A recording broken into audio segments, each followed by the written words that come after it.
नमस्कार, आप देख रहे हैं क्वेश्चन आवर और आपके साथ मैं हूं दिव्यदर्शनी बिष्ट। पर्यावरण को प्लास्टिक प्रदूषण से बचाने के लिए केंद्र सरकार ने देश के सभी राज्यों को 1 जुलाई 2022 से सिंगल यूज प्लास्टिक पर बैन करने के लिए निर्देश दिए थे। इसी क्रम में उत्तराखंड में भी सिंगल यूज प्लास्टिक पर पूरी तरह से प्रतिबंध लग गया था और व्यक्तिगत उपयोग के लिए सिंगल यूज प्लास्टिक उत्पादों का निर्माण करने वालों पर जुर्माने का प्रावधान भी किया गया। अब प्रदेश की 7,791 ग्राम पंचायतों को प्लास्टिक मुक्त किया जाएगा। धामी सरकार ने कार्य योजना तैयार कर ली है, जिसे धरातल पर उतारने के लिए कार्रवाई भी शुरू हो चुकी है। इसके तहत त्रिस्तरीय पंचायतों की मदद से हर घर से प्लास्टिक कूड़ा उठाने से लेकर उसके निपटारे तक की कार्रवाई की जाएगी। इस काम के लिए केंद्र सरकार की ओर से 15वें वित्त आयोग की टाइड निधि में धन की व्यवस्था की गई है। दरअसल साल 2022 में सामाजिक कार्यकर्ता जितेंद्र यादव की एक जनहित याचिका पर उत्तराखंड हाई कोर्ट ने प्रदेश सरकार को गांव को प्लास्टिक से मुक्त बनाने के निर्देश दिए थे, जिस पर अब वृहद स्तर पर काम किया जा रहा है। तो सवाल ये है कि क्या इस पहल के बाद प्लास्टिक फ्री होंगे गांव?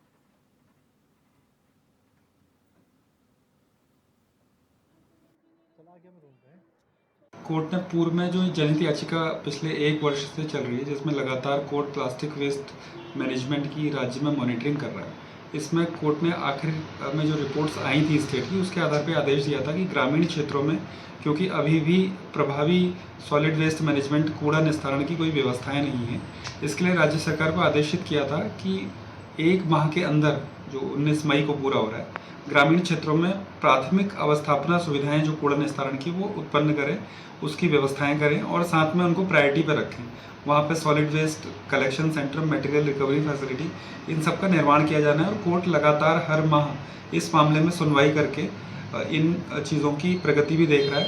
और खासकर पिछली कुछ सुनवाइयों से कोर्ट का जो फोकस है वो इस बात पर है कि ग्रामीण क्षेत्र, खासकर पर्वतीय क्षेत्रों के ग्रामीण क्षेत्र जो कि अभी तक कूड़ा नियंत्रण की किसी भी प्रणाली से जुड़े हुए नहीं हैं, उनके संबंध में कोई ना कोई अवस्थापना सुविधा वहाँ पे उपलब्ध की जाए और फिर उसकी आगे प्रोग्रेस कोर्ट मॉनिटर करे।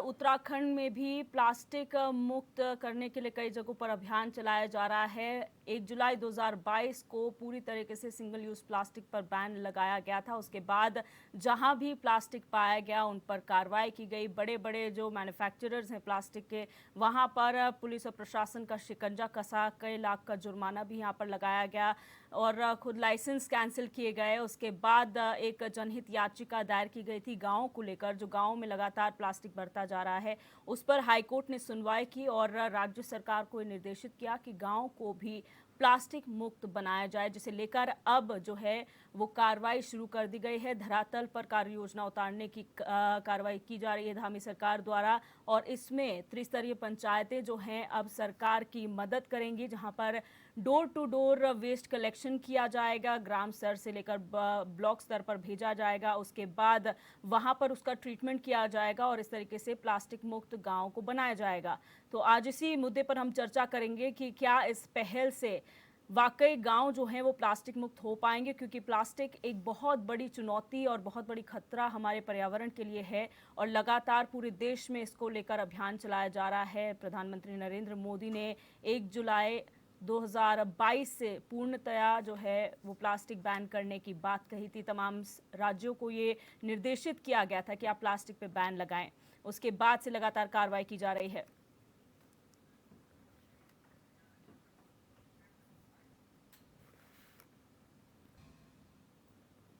तो आज इसी मुद्दे पर हम चर्चा करेंगे कि क्या वाकई इस पहल से गांव हमारे प्लास्टिक फ्री हो पाएंगे। हमारे मेहमान हमारे इस चर्चा में जुड़ चुके हैं, उनका इंट्रोडक्शन आपसे करा देते हैं। हमारे साथ संजीव वर्मा जी बीजेपी प्रवक्ता जुड़ चुके हैं, आरुषि सुंदरयाल हैं युवा नेत्री कांग्रेस की हमारे साथ जुड़ चुकी हैं, त्रिलोक चंद सोनी पर्यावरणविद हैं हमारे साथ जुड़ चुके हैं और साथ ही साथ राजेंद्र बिष्ट राजनीतिक विश्लेषक हमारे साथ लाइव जुड़ चुके हैं। आप सभी मेहमानों का हमारी इस चर्चा में बहुत स्वागत है। सबसे पहले संजीव जी आपके पास आना चाहूँगी। सर, प्लास्टिक एक बहुत बड़ी चुनौती रहा है। 1 जुलाई 2022 के बाद से इस पर वृहद स्तर पर कार्य शुरू किया गया है।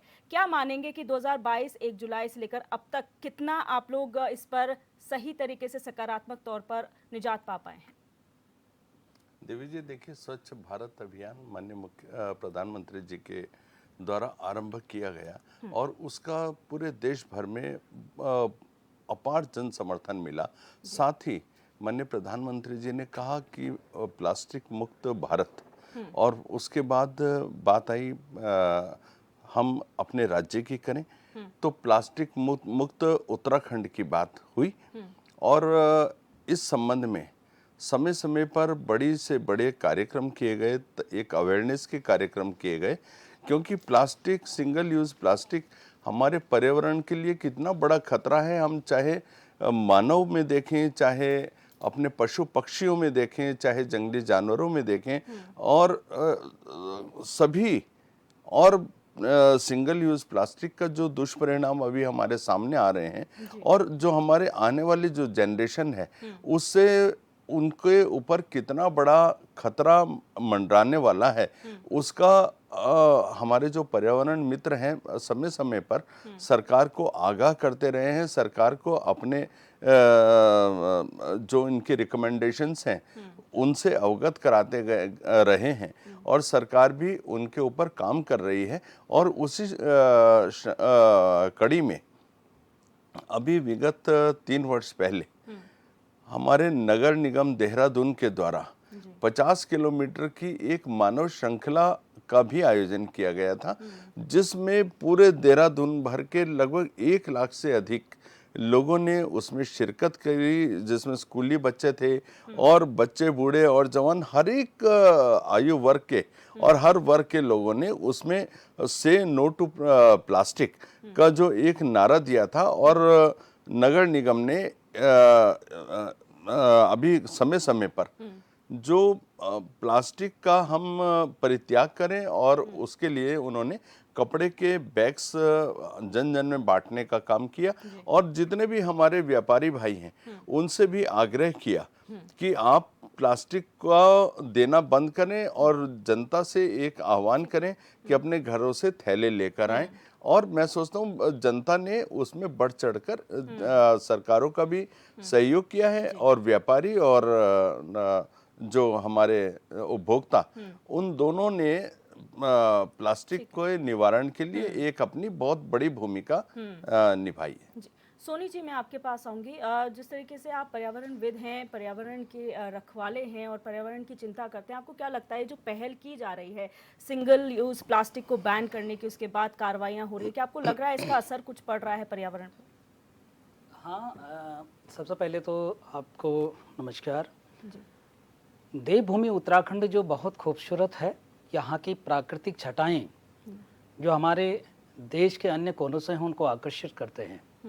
उनकी सुंदरता, यहाँ के पेड़ पौधे, मैदान, घाटियाँ इन्होंने बना के रखी है। लेकिन जिस तरीके से पर्यटकों का वहाँ पर जाना और प्लास्टिक के बोतलों का हो या थैलों का हो या रैपर का हो उसका प्रयोग करना, वो चिंतनीय है। मेरा तो ये भी मानना है कि जब ये पर्यटक लोग जाते हैं तो देखा जाए वहाँ पर कि क्या वो वहाँ पर प्लास्टिक के वस्तुओं को तो सामान तो नहीं ले जा रहे हैं, अगर ले जा रहे हैं क्या किस तरीके से वो प्रयोग कर रहे हैं। कई बार अमूमन देखने को मिला है कि चाहे ये पिकनिक के तरीके से हमारे पर्यटन स्थल में दूर दूर तक चले जाते हैं, ग्लेशियर के जड़ तक भी गए हुए हैं, या बैदनी बुग्याल की बात कर लें या आली बुग्याल की बात कर लें, तो जब यहाँ भी जाते हैं लोग तो वहाँ पर भी देखा गया कि लास्ट में जो है कि तमाम बोतलों का प्रयोग फेंक देते हैं वहीं। भाई हमको जागरूक प्रेरित हमें होना है, सरकार को तो एक गाइडलाइन करना है, क्योंकि जो हमारी आने वाली पीढ़ी है उसका भविष्य सरकार ने नहीं बल्कि हमने एक सुसज्जित वातावरण बना के रखना है। बस सरकार पहल कर रही है और किस तरीके से वो लागू हो। आज अमूमन देखा जाता है, ग्रामीण क्षेत्रों में देखा जाता है कि वहाँ के खेत खलियान सूखने लग गए हैं, पानी के जल स्रोत सूखने लग गए हैं। जिन खेतों में अच्छा उत्पादन होता था वो आज बिल्कुल जो है कि ऐसी स्थिति में कि उन पर कोई उत्पादन हो ही नहीं रहा। तो कहीं ना कहीं जो ये सिंगल यूज प्लास्टिक है, ये प्लास्टिक की चीजों का जो हमारे धरातल पे आ रहे हैं उसका प्रभाव हमारे खेती में भी देखने को मिल रहा है जी। वो रोकना जरूरी है, क्योंकि जिस तरीके से तीव्र गति से जनसंख्या बढ़ रही है, आने वाले समय में कहीं ऐसा ना हो कि हमको जो है कि जो क्रांति छेड़ेगी खाने के लिए क्रांति ना छेड़ने पर, जिस तीव्र गति से जनसंख्या बढ़ रही है। ऐसे स्थिति में पर्यावरणीय संसाधनों को सजोकर नहीं रखेंगे, या जो हमारे पर्वतीय अंचलों के ग्रामीण क्षेत्रों में खेत खलियान है वहां पर जो है कि उत्पादन अच्छे तरीके से नहीं करेंगे तो निश्चित तरीके से कि दिक्कतों का सामना हमको करना पड़ेगा। सुंदयाल जी सर, मैं चर्चा में आऊंगी। सुंदयाल जी, आपसे आपका वक्तव्य जानना चाहूंगी, क्योंकि आप लोग भी जैसे सरकार काम कर रही है, वैसे आप भी अलग अलग क्षेत्रों का दौरा करते हैं। आपको क्या लगता है जिस तरह से गांव तक प्लास्टिक फैल चुका है, वहां पहुंच चुका है, उसको लेकर अब सरकार पहल कर रही है? देखिए, ये बहुत अच्छी बात है कि सरकार को नजर आ रहा है कि प्लास्टिक से कितना नुकसान जो है हमारी पर्यावरण को हो रहा है। लेकिन मुझे लगता है कि सिर्फ चालान काटना इसका समाधान नहीं है, सिर्फ इसको बैन करना इसका समाधान नहीं है। ऐसे तो 2017 में भी आपने देखा होगा बहुत ज्यादा सीरियसली प्लास्टिक को बैन किया गया था। अभी तो मुझे इतना नजर भी नहीं आ रहा जितना 2017 में नजर आ रहा था कि प्लास्टिक जो है वाकई में मार्केट से कहीं ना कहीं गायब हो गया था। लेकिन आज तो मैं खुद ही मार्केट से सब्जी लेकर आई हूँ, प्लास्टिक की थैली में जो है सब्जी दी गई। तो अभी तो इतना सीरियसली मुझे प्लास्टिक बैन होता हुआ या नजर नहीं आया, पर पहले भी मुझे लगता है इस तरह के प्रयास हुए थे, लेकिन ये प्रयास विफल रहे और उनके कारणों पे मुझे लगता है कि अब विचार करने की जरूरत है। सबसे पहली बात ये है कि उसका कोई सब्स्टिट्यूट हमारे पास होना चाहिए किसी चीज को बैन करने से पहले। तो मुझे लगता है कि इससे पहले कि बड़ी बड़ी जो ये मैन्युफैक्चरिंग यूनिट्स हैं, इनके चालान काटना मुझे लगता है समाधान नहीं है। इनको ये करना चाहिए कि उनको पहले बकायदा ट्रेनिंग जानी चाहिए, उन्हें हिदायत दे देनी चाहिए, फिर नोटिस देना चाहिए कि आप सिर्फ बायोडिग्रेडेबल या तो प्लास्टिक लेकर आएंगे या फिर आप जो है प्लास्टिक का कोई ऑल्टरनेट लेकर आएंगे या पैकिंग मटेरियल में इस तरह की चीजें लेकर आएंगे जो प्लास्टिक का एक सब्स्टिट्यूट हो। उसके लिए चाहे उन्हें जो है उसका प्रोडक्शन करने के लिए लोन देना पड़े या कोई भी मतलब कोई विकल्प निकालना चाहिए ना। सिर्फ बैन करने से कैसे होगा?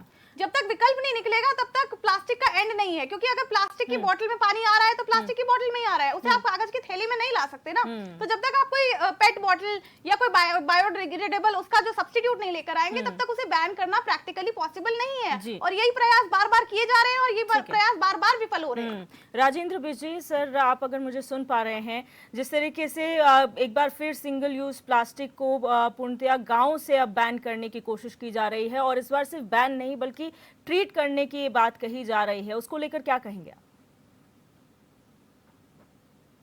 सरकारों का सवाल है, चाहे कोई भी सरकार हो, और उस सरकार ने कभी भी जो है बहुत ज्यादा सीरियसली इस बात को नहीं लिया है पहले कि किस तरह से जो है प्लास्टिक को बैन किया जाए। मैं तो ये कहना चाहता हूँ कि प्लास्टिक को 100% जो है बैन करना चाहिए। बिकॉज अगर आप ये देखें कि प्लास्टिक का जो यूज होता है वो आप पैकेजिंग मटेरियल से लेकर और जितने हम खाने पीने का सामान है सब कुछ हम प्लास्टिक में लेके चलते हैं और उसका यूज करते हैं। अगर आप ये देखें कि जो उसका इल इफेक्ट है जो हमारे मतलब डेवलपिंग कंट्रीज में, स्पेशली हम बात करते हैं एशियन कंट्रीज की और अफ्रीकन कंट्रीज की, जहाँ पे बहुत ज्यादा जो है प्लास्टिक यूज होता है। और आज उसमें देखें कि अगर हम उत्तराखंड के परिप्रेक्ष्य में लेके चलें तो धीरे धीरे करके प्लास्टिक जो है अब हमारे गाँव ग्लेशियर तक पहुंच चुका है, जंगलों में पहुंच चुका है। हमारे यहाँ डायरेक्ट जो है हैजार्ड से अगर आप देखें वाइल्ड लाइफ के ऊपर इसका जो है इफेक्ट आता है, ग्लेशियर्स के ऊपर इसका इफेक्ट आता है, आप ये फ्लोरा और फौना के ऊपर जो है इसका इफेक्ट आता है।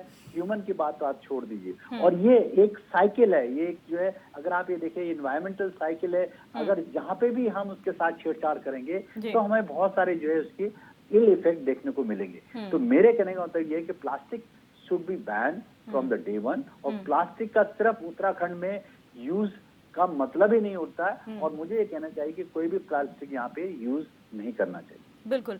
संजीव जी, जिस तरीके से सरकार पहल कर रही है और ये सभी ने देखा है कि पहल कोई आज से नहीं हो रही, बहुत पहले से हुआ था। प्लास्टिक वेस्ट मैनेजमेंट एक्ट 2013 के तहत भी जो है इस पर काम किया जाना था, लेकिन उस तरीके से सेग्रीगेशन नहीं हो पा रहा था। पहले तो मैं ये जानना चाहूँगी कि सिंगल यूज़ प्लास्टिक को ट्रीट करने के लिए हमारे इस प्रदेश में कितने ऐसे प्लांट्स आप लोगों ने सेटअप किए हैं जहाँ पर वेस्ट को, जो प्लास्टिक वेस्ट है, उसको ट्रीट किया जाता हो?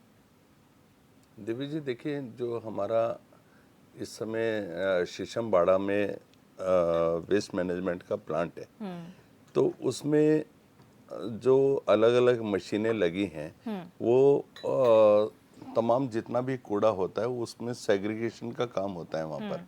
और उसमें जितना भी प्लास्टिक निकलता है, प्लास्टिक को एक और वो अलग फेंकता रहता है जो मशीन है, और बाकी जितना जो जैविक कूड़ा होता है और बाकी वैसा कूड़ा जो उससे हम लोग खाद बना रहे हैं और वो खाद आगे मार्केट में बिक रही है जैविक खेती के लिए, उसका इस्तेमाल हो रहा है। और साथ ही जितना ये अपना प्लास्टिक और सिंगल यूज प्लास्टिक उसमें ज़्यादातर आता है। जो सिंगल यूज प्लास्टिक है उसको अलग सेग्रीगेट करते हुए उसको बायोडीजल और उसके मतलब एक तरह से हम उसकी क्या प्रक्रिया शुरू हो गई सर? क्योंकि अगर आप शीशमबाड़े वाले एरिया में जाएंगे जी। सर, क्या आपने देखा है वहां पर किस तरीके के कूड़े के पहाड़ इस वक्त बने हुए हैं? राइट ऑपोजिट उसके एक यूनिवर्सिटी, हिमगिरी जी यूनिवर्सिटी है, वहां पर आप सांस नहीं ले सकते, इतना बुरा हाल उस क्षेत्र का है। तो फिर वो वेस्ट ट्रीटमेंट प्लांट का क्या फायदा सर, जब वहां पर रहने लायक वातावरण नहीं बना? हमें तो स्वच्छ करने के लिए वहां पर ट्रीटमेंट कर रहे हैं और दूसरी तरफ वहां पर रहने लायक नई जगह बची है। कब गए थे दिव्य जी आप वहाँ पे? अभी लास्ट टाइम ये पिछले महीने गई थी सर। पिछले महीने गए? हाँ जी। आपकी जानकारी गलत है।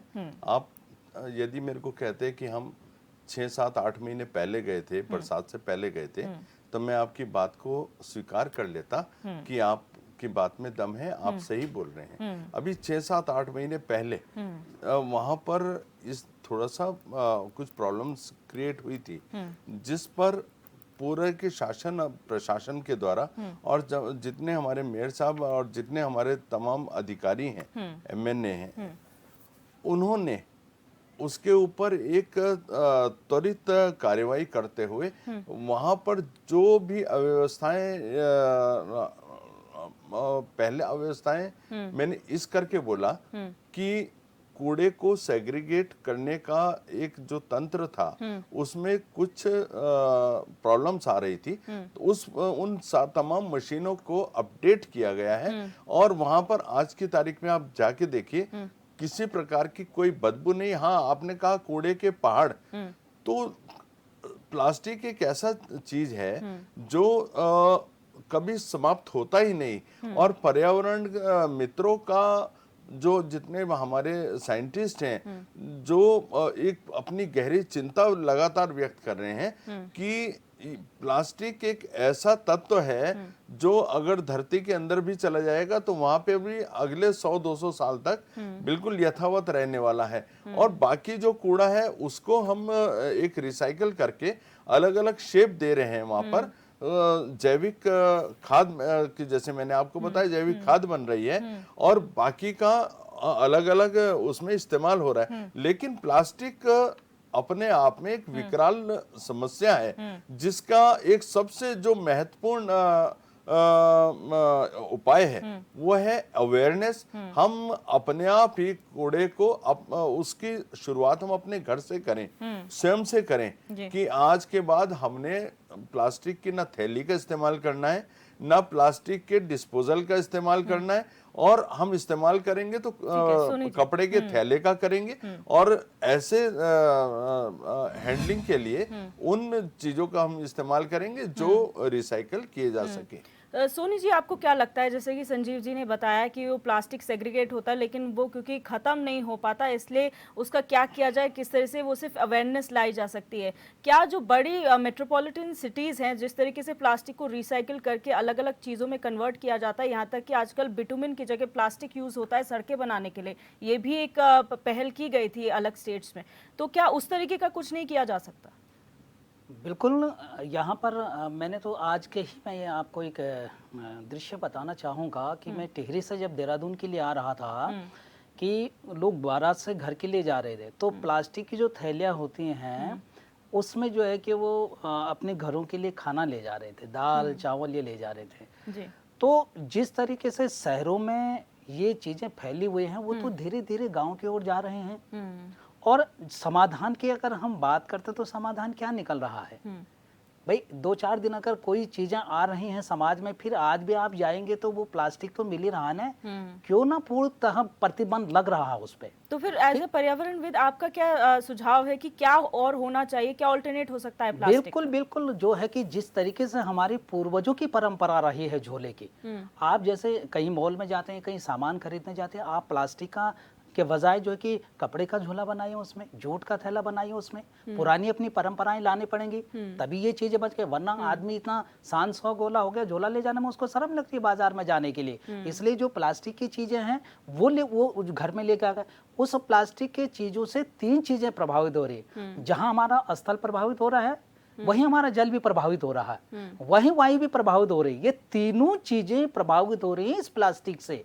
और सिंगल यूज प्लास्टिक की बात करते हैं तो सिंगल यूज प्लास्टिक है क्या चीज? पहले तो हमको जो अगर जन चेतना फैलानी है तो इस शब्द में कहने के अगर ये सिंगल यूज है क्या चीज, क्योंकि हम सिंगल यूज की अगर बात करते हैं जो एक बार हमने प्रयोग कर दिया उसके बाद उसको हम फेंक दे रहे हैं। तो हमें ऐसी चीजें लाने हैं तो कम से कम भाई जब जिस चीज का प्रयोग कर रहे हैं वो कम से कम 1 महीने चले, 2 महीने चले। तो अगर हमारे झोले बन के आते हैं, समाज में प्रचलित होते हैं, लेकिन थोड़ा सा हमको इस ओर भी ध्यान देना पड़ेगा कि जो थैले आते हैं उस थैलों की कीमत थोड़ा ज्यादा हो जाती है, इसलिए भी प्लास्टिक का सामान की थैलियों की कीमत कम होती है। वो इजिली तरीके से वो जो ग्राहक होता है वो ज्यादा पैसा व्यय नहीं करना चाहे। तो इस ओर तो नीति निर्धारण तो शासन ने करना है ना, शासन के स्तर से ये काम होना है ना। और जब ये शासन स्तर से होगा तो निश्चित तरीके से प्लास्टिक पे पाबंदी, वरना नहीं है। अगर शहर में अगर यहाँ पर कोई कूड़ादान या कोई उसका निवारण बन भी रहा है तो गांव का तो आज भी प्लास्टिक जा रहा है, हर जगह बिक रहा है। तो गांव और मूल जो पानी के स्रोत हैं, आज शहरों में भी जो पानी मिल रहा है वो गांवों से मिल रहा है, ग्रामीण क्षेत्रों से मिल रहा, पर्वतीय अंचलों से मिल रहा। ये प्लास्टिक अगर वहां चले जाएगा, धरती के नीचे चलाएगा, जल स्रोतों को प्रभावित करेगा, तमाम बीमारियां हमारे अंदर चले जाएंगे तो क्या करना हमारे जीने से। तो इस ओर पहल के साथ साथ सख्त कानून लाने की जरूरत है, तभी जाकर के प्लास्टिक होगा। अन्यथा जिस तरीके से समाज में प्रचलित है रोकना बड़ा मुश्किल लगता है मुझे, क्योंकि गांव-गांव तक इस प्लास्टिक ने पांव फैला दिए हैं। ठीक है सुंदरयाल जी, ये कोई पहली बार वेस्ट मैनेजमेंट की हम बात नहीं कर रहे हैं, आप लोगों की सरकारें भी इस प्रदेश में रही हैं। क्या आप लोगों ने इस तरफ कोई पहल की थी, कोई ऐसी पहल जो आज की सरकार के लिए फायदेमंद हो सकती है? क्योंकि इतनी पहल ये लोग कर रहे हैं, धामी सरकार कर रही है, गाँव में जो है कंप्रेशर्स लगाए जा रहे हैं जहाँ पर वेस्ट ट्रीटमेंट होगा, गाड़ियों की नियुक्ति की जा रही है कि हर घर से वहां पर कूड़ा कलेक्शन किया जाएगा। आप लोगों के समय पे भी तो ऐसी प्रॉब्लम्स आएंगी प्लास्टिक को लेकर, आपने क्या किया? जी बिल्कुल, देखिए प्लास्टिक को कंट्रोल करने का 2 ही तरीके हैं। प्लास्टिक से जितना भी पोल्यूशन हो रहा है, रीयूज और रिसाइकल। तो रिड्यूस, रीयूज एंड रिसाइकल 3 जो है इसमें वो है। तो अगर आप हमारे दिल्ली में जो हमारा नेशनल ऑफिस है यूथ कांग्रेस का, अगर वहां जाकर आप देखेंगे तो वहां बेंचेस लगी हुई हैं और उस पे लिखा हुआ है कि ये जो है ये प्लास्टिक जो सिंगल यूज प्लास्टिक है उसको रिसाइकल करके तब वो बेंचेस प्लास्टिक की बनाई गई हैं, जो कि लगती भी नहीं है देखने में कि प्लास्टिक की बेंचेस होंगी। तो इस तरह के काफी सारे प्रोजेक्ट्स जो है कांग्रेस ने प्रमोट किए जिससे कि प्लास्टिक से कई सारी अन्य चीजें बनाई जा सके, जो प्लास्टिक के मतलब काफी सारी ऐसी चीजें। फैक्ट्री भी लगा ली क्या? नहीं, प्रमोट किया, मैं बोल रही हूँ प्रमोट किया। तो जो है खाली यही नहीं, देखिए मैंने आपको बिल्कुल इंटरप्ट नहीं किया। नहीं आप जारी रखिए। तो कांग्रेस ने हमेशा से जो है इको फ्रेंडली चीजों को प्रमोट करने का प्रयास किया है।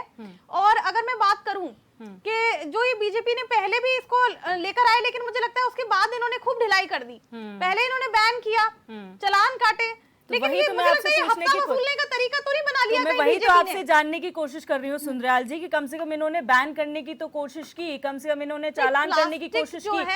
वो लंबे समय से चल रहा है ना, एक समय का नहीं है, खाली भाजपा शासन की बात नहीं है, ये तो आप लोगों के शासनकाल में भी समस्या थी। ठीक है, मैं उसका जवाब मैं आपसे लूंगी, लेकिन यहाँ पर एक छोटे से ब्रेक के लिए रुकूंगी। ब्रेक के उस पार भी लगातार चर्चा करेंगे कि गाँव तक भी अब प्लास्टिक का जो कूड़ा है वो पहुंच चुका है और किस तरह से धामी सरकार पहल कर रही है, क्या वाकई इससे कोई सोल्यूशन निकलेगा और गांव जो है प्लास्टिक मुक्त हो पाएंगे। आप बने रहिए हमारे साथ।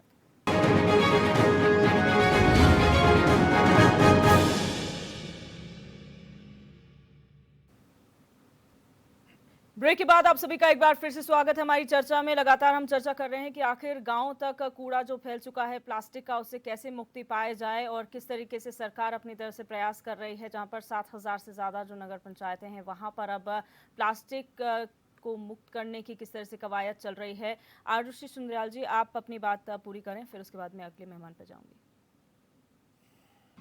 सुंदरयाल जी, देखिए मुझे ऐसा लगता है कि जब तक हम ऑल्टरनेटिव नहीं निकालेंगे प्लास्टिक का, तब तक कोई सोल्यूशन नहीं निकलेगा।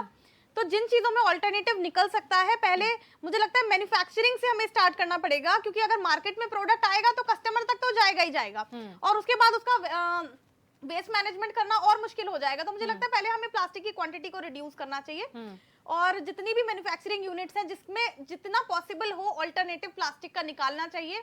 और अगर जहां तक पॉसिबल है पहले तो ऑल्टरनेटिव निकालें और उसके बाद नहीं पॉसिबल है तो वेस्ट मैनेजमेंट इतना अच्छा होना चाहिए, प्लास्टिक का ट्रीटमेंट इतना अच्छा होना चाहिए कि उसे किस तरीके से रिसाइकल किया जाए, किस तरीके से रीयूज किया जाए। तो वही एक सोल्यूशन है और कोई सोल्यूशन नहीं है। चालान काटने से काम नहीं चलेगा। ठीक है, मैं आपके पास आऊंगी राजेंद्र बिज जी। सर, जिस तरीके से हमने डिस्कशन किया कि क्या ऑल्टरनेट हो सकते हैं वेस्ट मैनेजमेंट के, अभी भी गांव की खास तौर पर हम बात करें, हमने देखा था गंगोत्री यात्रा जब शुरू हुई थी तब उस टाइम पे कूड़े के ढेर पर हमने बात की थी और किस तरीके से डिसाइड हुआ था कि वहाँ पर ज़मीन मिल रही है, वहाँ पर एक वेस्ट मैनेजमेंट प्लांट होना चाहिए। अभी भी वैसी की वैसी सिचुएशन वहाँ पर बनी हुई है। ऐसे में क्या चैलेंजेस हो सकते हैं सरकार और प्रशासन के सामने प्लास्टिक मुक्त करने के लिए गाँव?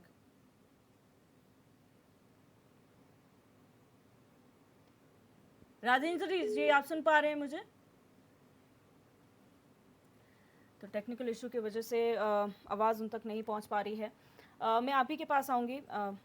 त्रिलोक जी, आप बताएं कि जिस तरीके से इतने समय में ये कार्रवाइयाँ हुई हैं, चाहे गाड़ियाँ लगाई गई हो वेस्ट मैनेजमेंट को लेकर, हमने भी देखा है दून वेस्ट मैनेजमेंट की गाड़ी door to door waste collection के लिए आती है, वैसे ही अब गांव में किया जाएगा जहां त्रिस्तरीय पंचायतें जो हैं इसमें हेल्प करने वाली हैं। इससे कितना इम्पैक्ट पड़ेगा और गाँव में क्या चीज़ ऐसी होनी चाहिए जो प्राकृतिक तौर पर गाँव के लिए बेनिफिशियल हो सकती है?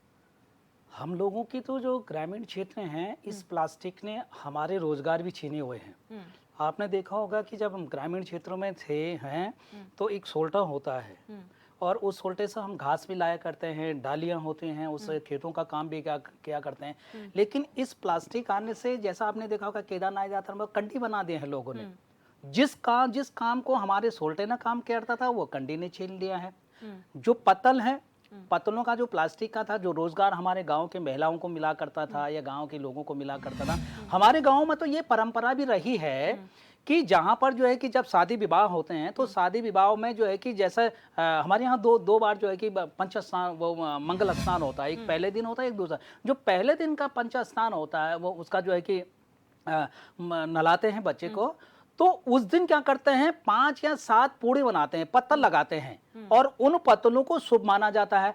तो उसके पीछे का मानना ये था कि उस समय जो थालियां नहीं हुआ करती थी, उस समय गिलासें नहीं हुआ करते थे, तो उन पत्तलों से दुल्हा पक्ष वाले अपने यहाँ भी जो मेहमानों की व्यवस्था किया करते थे और सगुन के तौर पे जो है कि वो दुल्हन के यहाँ भी ले जाया करते थे, ताकि यहाँ पर जो है कि मेहमानों की अच्छी खातिरदारी हो सके। उससे क्या था कि जो प्लास्टिक के बने हुए थालियां थी या तमाम वस्तुएं थी वो गांव तक नहीं पहुंच पाता। लेकिन धीरे धीरे क्या हुआ कि वो जो हमारी पुरानी संस्कृति है, परंपराएं हैं, वो धीरे धीरे समाप्त होने की ओर हैं, क्योंकि उसका जो दाम मिलना चाहिए था वो मिल नहीं पाया, उसको जो बढ़ावा मिलना चाहिए था मिल नहीं पाया। लेकिन अब कई संस्थाओं ने, सरकारों ने इसमें प्राथमिकता दी है कि भाई पत्तलों चलना चाहिए, क्योंकि गांव स्तर पर जो है कि जो मालू के पेड़ होते हैं वो पूरे जंगल भरे होते हैं, तो हमें तो इधर उधर जाने की जरूरत भी नहीं है। तिमला होते हैं, तिमला के पत्ते होते हैं, वो इधर उधर जाने के, वो तो हमारी परंपराओं में समाये हुए हैं। तो हमको इसको बढ़ावा दें, इससे जहां प्लास्टिक युक्त बनेगा गांव,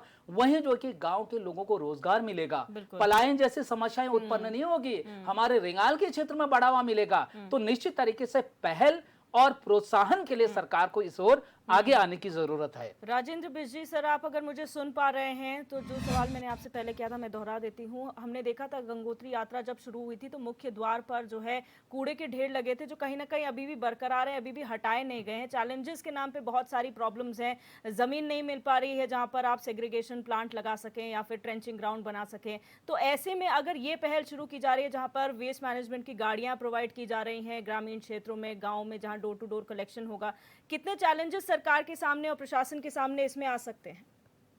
देखिए दिव्या जी, गांव की हम बात करें तो गांव में अगर जो प्लास्टिक जो जाता है वो शहरों से जाता है और उसका जो डिस्ट्रीब्यूशन चैनल्स हैं, अगर हम उन चैनल्स को रोक देते हैं या हम उस प्लास्टिक को आगे डिस्ट्रीब्यूट नहीं होने देते तो ऑटोमेटिकली जो प्लास्टिक की जो प्रॉब्लम है वो हमारे साथ गांव में खत्म हो जाएगी। उसकी जगह हम उसका अल्टरनेटिव ले सकते हैं कि जिस तरह से आजकल जो है आप ये देखिए कि शुगर केन के जो भी वेस्ट है उससे जो है प्लेटें बन रही हैं और बहुत खूबसूरत प्लेटें बन रही हैं। भले उनके दाम ज्यादा होते हैं लेकिन उसके अलावा जो है जितना भी प्रेस मटेरियल है या पत्तल जो सिस्टम है अगर वो मिलता है तो उससे जो है उसके अल्टरनेटिव में बहुत कुछ फर्क पड़ सकता है। मैं आपको बताना चाहता हूँ कि धामी सरकार ने एक अपने आप में एक नए तरीके का जो है क्या कहते हैं वेस्ट रिसाइकलिंग के लिए काम शुरू करा था, जिसमें 4 धाम यात्रा में वो QR कोड्स लोगों ने जो है वो करे थे। और उसमें अगर आप ये देखें कि उसमें क्या है कि अगर आप उसको वापस लेके आते हैं तो वो कुछ रिवॉर्ड्स उसमें देना चाहते हैं। तो ये कुछ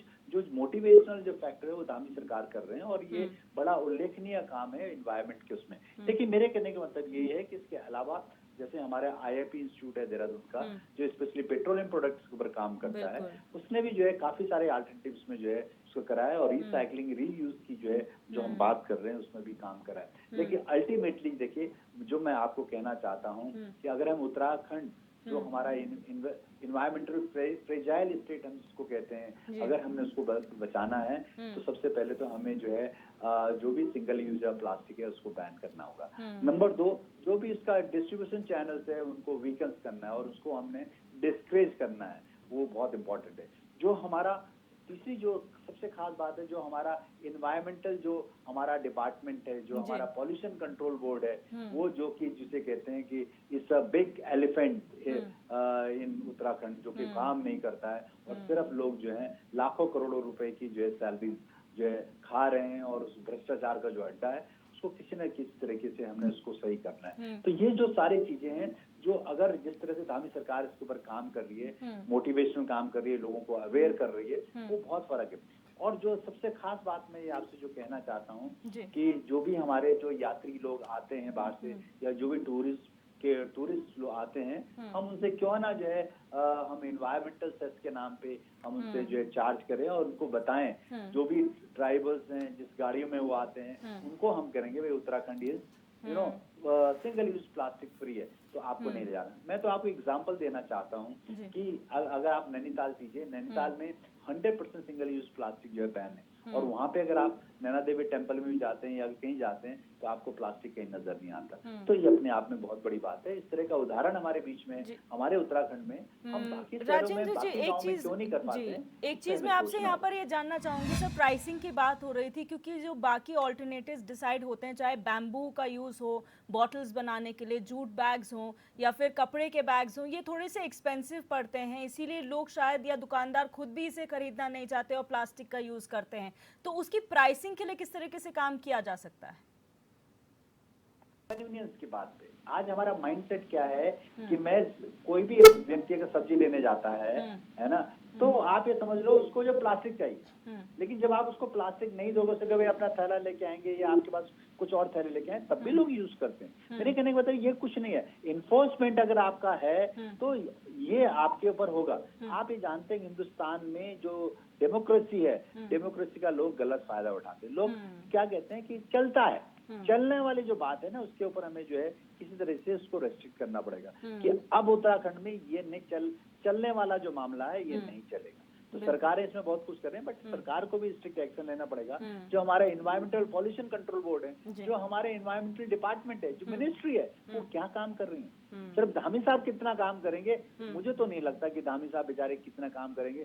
हर क्षेत्र में काम करें, बाकी मिनिस्ट्रीज को भी देखना है, बाकी ऑफिशियल जो है उनको भी देखना है कितना काम करें। ठीक है, हमारे कुछ जो है उसमें जो सेक्रेटरी लेवल पे काम हो रहा है, बट मेरे हिसाब से मिनिस्टर लेवल पे और पॉल्यूशन और एनवायरमेंटल कंट्रोल उसमें कितना काम हो रहा है ये हमें देखना पड़ेगा। हमें तो गांव में रिसाइकलिंग करने की जरूरत ही नहीं, हमें वहां से ये सब करने की जरूरत नहीं पड़ेगा। अगर हम डिस्ट्रीब्यूशन चैनल में बंद कर देंगे तो जाने का मतलब नहीं है। और जहां तक बात है उसका अल्टरनेटिव है, उसको तो आप यूज कर सकते हैं। अगर थैला आप यूज कर सकते हैं। अगर आपके प्लेट्स हैं, प्लेट्स पहले भी गाँव में जो है कांसे की जो है थालियां यूज होती थी, सब कुछ मतलब लोटे यूज होते थे, आज वो सब विलुप्त हो गए। तो ये चीजें हमें उसको समझना पड़ेगा। राजेंद्र जी ने कहा संजीव जी कि जो डिस्ट्रीब्यूशन है उसे खत्म कर दीजिए तो शायद गांव में प्लास्टिक पहुंचेगा नहीं, तो आप डिस्ट्रीब्यूशन कैसे खत्म करेंगे और ऑल्टरनेटिव गांव के लिए क्या देंगे? क्योंकि जैसा उन्होंने कहा शहरों से ही गांव तक प्लास्टिक का कूड़ा जा रहा है, अब वहां पर आप किस तरीके से खत्म करेंगे? यहाँ पर क्योंकि खत्म नहीं हो पा रहा है अभी फिलहाल।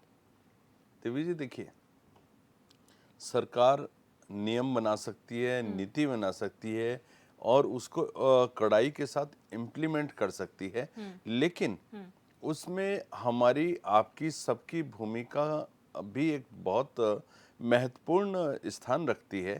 जब तक हम लोग स्वयं अवेयर नहीं होंगे, जब तक हम दिल से नहीं चाहेंगे कि प्लास्टिक को सीधा बाय बाय बोल दिया जाए, जब तक मैं सोचता हूँ सरकार अपनी तरफ से कितना भी कड़ाई कर ले, ये सब चीजें रुकने वाली, पूरी तरह से 100% थमने वाली नहीं। सरकार अपना काम कर रही है, लेकिन सरकार के जो नियम कायदे हैं उसको हम लोगों को फॉलो भी करना होगा और अपना एक माइंडसेट डेवलप करना पड़ेगा कि ये जो प्लास्टिक है ये हमारे भविष्य के लिए, हमारे आने वाली पीढ़ियों के लिए बेहद खतरनाक है।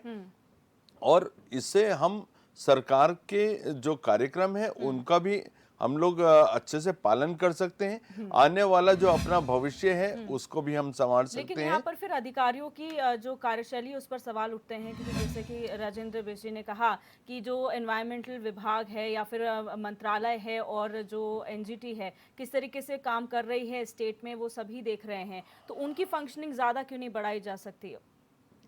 देवी जी देखिए, सरकार अपना काम बहुत बेहतर तरीके से कर रही है और मैं दावे के साथ इस बात को बोलता हूँ, चाहे हमारे एनजीटी हो, पर्यावरण विभाग हो, चाहे हमारा शहरी विकास मंत्रालय हो और जितने भी हमारे तमाम नगर निगम, नगर पालिका, नगर पंचायतें हैं, अपना काम बहुत बेहतरी के साथ कर रही हैं। तो जब 2017 में आपने बैन कर दिया था प्लास्टिक, तो दोबारा प्लास्टिक आया क्यों? घर घर से जो कूड़ा उठान की जो प्रक्रिया है उसमें सूखा कूड़ा और गीला कूड़ा के लिए अलग अलग लोगों को हिदायत दी गई है। सूखा कूड़ा अलग रखिए, गीला कूड़ा अलग रखिए, ताकि जो प्लास्टिक का जो सेग्रीगेशन का सिस्टम है उसमें भी एक बड़ी मदद मिल सके और प्लास्टिक का जितना भी है उसको पूरी तरह से, चाहे सड़क बनाने में एक तारकोल का एक सब्स्टिट्यूट के रूप में वो हम उसको काम में लेके आ रहे हैं। हमारी सरकार के द्वारा पायलट प्रोजेक्ट के रूप में उसको इस्तेमाल भी किया गया है और मैं सोचता हूँ आने वाले समय में हम उसका आने वाले समय में हम उसका वृहद स्तर पर इस्तेमाल करें सकते हैं। इस बात से इत्तेफाक रख सकते हैं कि यहाँ पर काम किया जा रहा है। लेकिन सर, जहाँ पर सेग्रीगेशन की बात की, हमने जब स्वच्छ भारत मिशन के तहत हमने देखा था घर घर जो है 2 तरीके के डस्टबिन दिए गए थे, एक आपको ग्रीन और ब्लू कलर के डस्टबिन, एक हरा रंग और लेकिन जब डोर टू डोर कलेक्शन की अगर आप बात करें तो वो सेग्रीगेटेड कूड़ा तो उठा लेते हैं, लेकिन जब वो डंपिंग ग्राउंड में जाता है तो जैविक कूड़ा हो या फिर प्लास्टिक कूड़ा, वो सब एक साथ डंप कर देते हैं और फिर वही ट्रीटमेंट जोन में जाता है। सर, कारगी जैसे एग्जांपल्स हैं हमारे पास जहां पर डंपिंग जोन बना हुआ है। ट्रेंचिंग ग्राउंड सहस्दारा में था, वहां से हटा के शीशमबाड़ा चला गया। दिव्य जी, आपने एक पहलू देखा है ना, आपने एक पहलू देखा, वहां पर भी आप देखिएगा जो नीले डब्बे वो एक जगह एकत्रित होते हैं, हरे डब्बे एक जगह एकत्रित होते हैं। तो जो सेग्रीगेशन का काम घरों से चालू होता है, डंपिंग और ट्रेंचिंग ग्राउंड तक जाते आते वो जो जिसमें एक डबल ऊर्जा लगनी चाहिए थी, वो सरकार के द्वारा पहले ही उसको जब सेग्रीगेट कर दिया गया है, तो वो हमारी एक तो ऊर्जा की बचत हो रही है और जो सरकार का ध्येय है कि हम पूरी तरह से प्लास्टिक को अलग कर लें और बाकी को हम एक रीयूज करते हुए, जैसे मैंने आपको पहले बोला कि जैविक खाद के रूप में हम उसका एक बेहतर इस्तेमाल कर रहे हैं। गांव में तो बहुत अच्छी तरह यूज होता है सर, खाने का जो बचा हुआ खाना होता है, जो जैविक कूड़ा होता है, उसका तो बहुत अच्छा उपयोग होता है। गाय होती है, बिल्कुल, है ना, पशु होते हैं, प्लास्टिक का कूड़ा कैसे खत्म करेंगे गाँव से? बिल्कुल होता है, बिल्कुल। एक मिनट सर, एक मिनट, बिल्कुल होता है। और देखिए, हमारी सरकार के द्वारा तमाम हमारे जितने महिला एनजीओज हैं उनको अभी कुछ काफी समय से जो केले के पत्तों को, खोई का जो हमारा वेस्ट निकलता है, बाय प्रोडक्ट होता है, उसको लेकर, और उत्तराखंड क्योंकि एक वन आच्छादित क्षेत्र है, हमारा 75% वन क्षेत्र है, तो यहाँ पर जो पत्तल हैं उन सब को लेकर जो ये हमारे पत्तल, गिलास और ये सब चीजें बनती हैं, डिस्पोजल, तो उसके रूप में इस्तेमाल करने का एक बड़े बड़े प्लांट के रूप में उनको मशीनरीज भी प्रोवाइड कराई गई, किंतु हाँ, और साथ ही उनका जितना भी प्रोडक्शन होगा, जितने भी हमारे सरकारी क्षेत्र या जहां जहां पर भी सरकार उसको परचेज कर सकती है, तो ऐसे उसमें मार्केटिंग की व्यवस्था सरकार के द्वारा की गई है। और किंतु आरंभ में उन चीजों की थोड़ी सी प्राइसिंग ज्यादा थी, लेकिन आने वाले समय में अब जैसे जैसे लोग अवेयर हो रहे हैं, तो जैसे जैसे उसका प्रोडक्शन बढ़ रहा है, तो प्रोडक्शन के हिसाब से उसकी कीमतों में भी धीरे धीरे कमी आ रही है और लोग बहुत ज्यादा उन चीजों को पसंद कर रहे हैं। और साथ ही प्लास्टिक से मुक्ति का भी हमको एक साधन मिल रहा है। तो लोगों को स्विच करना पड़ेगा। देखिए वर्मा जी, देखिए सरकार बहुत बैन अच्छे काम सरकार कर ने रही है। पहले से किया हुआ है, लेकिन बैन मार्केट में सरकार ने मतलब आप पहले से seriously किया नहीं हुआ कर रहे है। हैं, तो ये तो आपका और failure है। सरकार को अगर आप कोशिश बैन कर कर रही चुके हैं और उसके बाद भी मार्केट में मैं है, एक सवाल पूछना तो ये तो चाहूंगा आपका failure है। आपसे। जी, बिल्कुल जी, फेलियर नहीं है, हाँ, बिल्कुल मैं- फेलियर नहीं है। जो अगर आपने बैन जो किया हुआ अभी है और मार्केट में easily जो अभी available है, मार्केट that में means ये है, आपका failure है। सरकार ने पूरी तरह स्पष्ट कर दिया है, आने वाले समय में हम उसको पूरी तरह से बैन करने जा रहे हैं। और तो पहले आपने किस तरीके से व्यक्ति बैन के किया था? पास पहले किस जिस तरीके भी से बैन व्यक्ति किया के था? पास पहले आपने प्लास्टिक seriously बैन नहीं किया था पाई मतलब? जाएगी, उसको मतलब आप कहना पेनलाइज चाह रहे हैं किया कि जाएगा, पहले आपने उसको seriously बैन नहीं पेनलाइज किया किया था? जाएगा। ठीक है। आप ये कह रहे हैं आपने पहले सीरियसली बैन नहीं किया था, अब आप सीरियसली बैन मैं कर थोड़ा रहे हैं। एक दिव्या जानकारी दिव्या लेना जी चाहूंगा। दिव्या जी सरकार दिव्या में जी है, देखिए उनका सरकार सवाल ने है। दिव्या एक भैया एक मिनट जरा सा दिव्या उनका जी सवाल ले लेते हैं, उनको भी जवाब दे दीजिएगा सर। देखिए ना, आप सत्ता में हैं, सरकार में हैं, और मैं समाज में काम कर रहा हूँ, धरातल पे काम कर रहा हूँ, ग्रामीण क्षेत्रों में रहता हूँ। क्या सरकार के माध्यम से कुछ ऐसी योजनाएं चल रही हैं कि जो प्लास्टिक हमारे शहरों से गांव तक जा रहे हैं, उसको रोकने के लिए किस तरीके के नियमावली या किस तरीके प्रतिबंध लगाने की योजना बनाई गई है? क्योंकि आज समस्याएं शहरों के बजाय गांव में, क्योंकि गांव से ही कई आवश्यकता की पूर्ति शहरों की हो रही। अगर जिस तरीके से गांव में जो है कि प्लास्टिक जा रहा है और वहां पर उस तरीके का जो है कि उसका प्रयोग करके उसका दुष्परिणाम अगर समाज के बीच में आता है, तो ऐसे चीजों को किस तरीके से हम रोकें? क्योंकि मैं तो एक जन जागरूकता ही फैला सकता हूं ना, क्योंकि उसको धरा पर लागू करने के लिए आप जैसे हैं, सरकार है, मैं सरकार की बुराई नहीं, सरकार तो बहुत अच्छा काम कर रही है, लेकिन वो कार्य धरातल पे क्यों नहीं आ रहा? जन जन उसके जागरूक को प्रेरित क्यों नहीं आ रहा? बिल्कुल लोगों को उसको जवाब दीजिए सर, अवेयरनेस शॉर्ट में क्यों फिर नहीं हो फाइनल रहे? कमेंट फाइनल कमेंट की ओर जाऊंगी, शॉर्ट में जवाब आपने बहुत बढ़िया कहा। तो और मैंने भी पहले भी 2 बार इसी बात को दोहराया भी है। हमको सबसे पहले अब जन जागरूकता लानी होगी, अवेयरनेस लानी होगी। सरकार अपना काम कर रही है और जो हमारी मशीनरी है, जो हमारा प्रशासन है, वो इसके ऊपर कड़ाई के साथ काम भी कर रहा है। और लगातार जिन व्यक्तियों के पास सिंगल यूज प्लास्टिक पाई जा रही है, उनके ऊपर जुर्माना किया जा रहा है और बड़ा अर्थदंड लगाने का हम लोग काम कर रहे हैं। और साथ ही ये भी हिदायत दी गई है, आने वाले समय में जिस भी व्यक्ति के पास सिंगल यूज प्लास्टिक पाई जाएगी, उनके ऊपर स्रोत मुझे लगता है स्रोत ही बंद कर देना चाहिए। जब स्रोत ही बंद हो जाएंगे तो प्लास्टिक जाएगा ही नहीं। ठीक है, मैं फाइनल स्रोत कमेंट स्रोत को भी बंद स्रोत बंद होना जरूरी है, क्योंकि उसका स्रोत- ज्यादा सा जी, दुष्प्रभाव, क्योंकि हम गांव में रहने वाले लोगों की खेती खलियान तमाम पानी के जल स्रोत जैसे सूखने लगे, जरूरत उनको बचाने की आज। दिव्या जी, जहां पर प्रोडक्शन होता है 75 माइक्रोन से कम वाले सिंगल यूज प्लास्टिक का, उन यूनिट्स को भी सरकार के द्वारा बंद किया जा रहा है। कई लोगों का ये भी मानना है, कई लोगों का मानना यह है कि भाई इस प्लास्टिक से जो कि कई लोगों के रोजगार हो रहे हैं, ये भी कई लोगों की चीजें आती है। लेकिन ग्रामीण क्षेत्र में जो हमारे सोल्टा बनाने की थी, जो हमारे जो है कि झोला बनाने की प्रक्रिया थी, जो हमारे पत्तल बनाने की प्रक्रिया, क्या उन लोगों का रोजगार नहीं छीना जा रहा? आप मतलब जो यहाँ हमारे इंडस्ट्री है, उद्योग धंधे हैं, वहां के लोगों के तो बेरोजगारी देख रहे हैं आप, लेकिन ग्रामीण क्षेत्रों के जो जहां रोजगार के संसाधन होते हैं, इन छोटे मोटी चीजों से अपना रोजगार व्यवसाय चलाया जाता, तो उनका भी तो रोजगार छीना जा रहा है। मैं सहमत हूं, आपकी बात से सहमत हूं।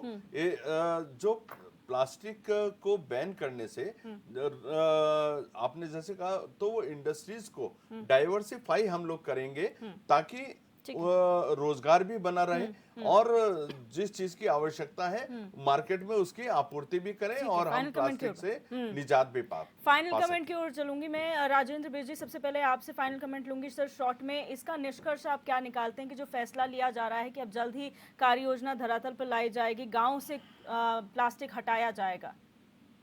दिव्या जी, मैं तो सिर्फ दो ही बातें कहना चाहता हूँ। पहली चीज कि सरकार चाहे तो जो चाहे वो कर सकती है। सरकार के पास शासन है, प्रशासन है, पुलिस है, सारे जो है क्या कहते हैं नियम कायदे कानून है। सरकार चाहे तो 2 दिन में जो है प्लास्टिक, सिंगल यूज प्लास्टिक को खत्म कर सकती है, इसके प्रोडक्शन को खत्म कर सकती है, इसके डिस्ट्रीब्यूशन को खत्म कर सकती है, इसके यूज को खत्म कर सकती है। लेकिन मुझे नहीं पता कि ये कहाँ मिली भगत है, क्या है ये जो है ब्यूरोक्रेसी का लचरपन है, ऑफिशियल्स का लचरपन है, किस चीज का लचरपन है? तो पहली चीज पे होगी। दूसरी चीज, अगर हमें उत्तराखंड जैसे जो फ्रेजाइल स्टेट को, इन्वायरमेंटल फ्रेजाइल स्टेट को बचाना है, सिंगल यूज प्लास्टिक को बंद करना होगा। और जहां तक बात ये कह रहे हैं कि हम लोग गांव में जो हम लोग अभी रिसाइकिल करना चाहते हैं, तो एक बार हम उसको रिसाइकिल करके जितना भी कूड़ा है उसको रिसाइकिल करें, रीयूज करें, लेकिन आने वाले टाइम पे वहां पे हम उसको डिस्ट्रीब्यूशन को बंद करें। बिल्कुल। सुंदरयाल जी, फाइनल कमेंट्स मैम शॉर्ट में। देखिए, बार बार जो हमारे बीजेपी के प्रवक्ता हैं कह रहे हैं कि जनता को जागरूक होना चाहिए।